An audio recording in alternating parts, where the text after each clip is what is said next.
We'll read on John 10. It's there's a fire burning. I gotta spread His word. I gotta read more of it. I gotta get back to Him in some way. I'm gonna say it says most assuredly I say to you, he who does not enter the sheepfold by the door, but climbs up some other way, the same is a thief and a robber. But he who enters by the door is the shepherd of the sheep. To him the doorkeeper opens, and the sheep hear his voice. And he calls his own sheep by name and leads them out. And when he brings out his own sheep, he goes before them, and the sheep follow him, for they know his voice. Yet they will by no means follow a stranger, but will flee from him, for they do not know the voice of strangers. Alright, things in our life, are we gonna, if we're his sheep, we're not gonna listen to any other voice but him. We're just gonna keep following the voice that we know is the good shepherd. Jesus is the good shepherd. We're gonna follow that voice. We're not gonna follow the voice that tries to drown out the voice of the good shepherd, the things in our life that we put before Jesus. If we are his sheep, we will hear his voice when he calls us. And Jesus used this illustration, but they did not understand the things which he spoke to them. Then Jesus said to them, most assuredly, I say to you, I am the door of the sheep. I remember that. Jesus is the door of the sheep. All whoever came before me are thieves and robbers, but the sheep did not hear them. Us believers, we're the sheep. It says, all whoever came before me are thieves and robbers, but the sheep did not hear them. All whoever came before, everything we put before Jesus Christ is thieves and robbers. They're trying to rob us from hearing the voice of the good shepherd, which is Jesus Christ. Everything we put before Jesus are thieves and robbers. Jesus said, I am the door. If anyone enters by me, he will be saved and will go in and out and find pasture. It reminds me of Psalms 23. It says, the Lord is my shepherd, and I shall not want. He makes me lie down in the green pastures. It's so refreshing to think that he'll lead us to that place where we'll be able to lie down in the green pastures and just rest in his love.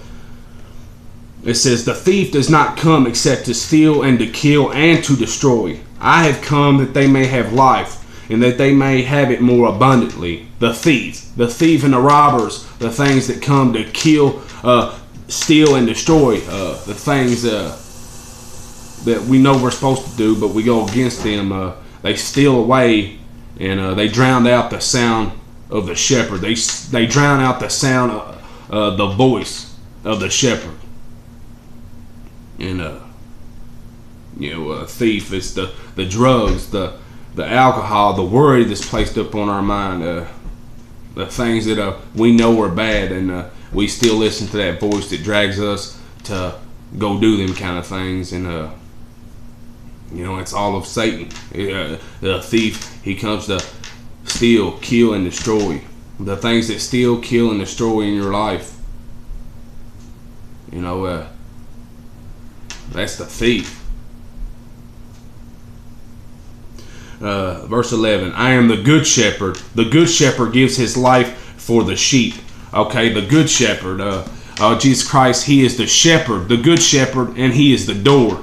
Now get this, the shepherds, it says that, at night, shepherds would round up their sheep, and they go into a field, round up their sheep and take them to a field in a round walled-in area that had one doorway, and get this, the shepherd slept in the doorway, guarding the sheep.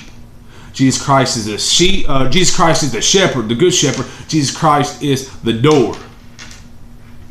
It's a illustration about how Jesus Christ, how much he cares for us. He guards that doorway.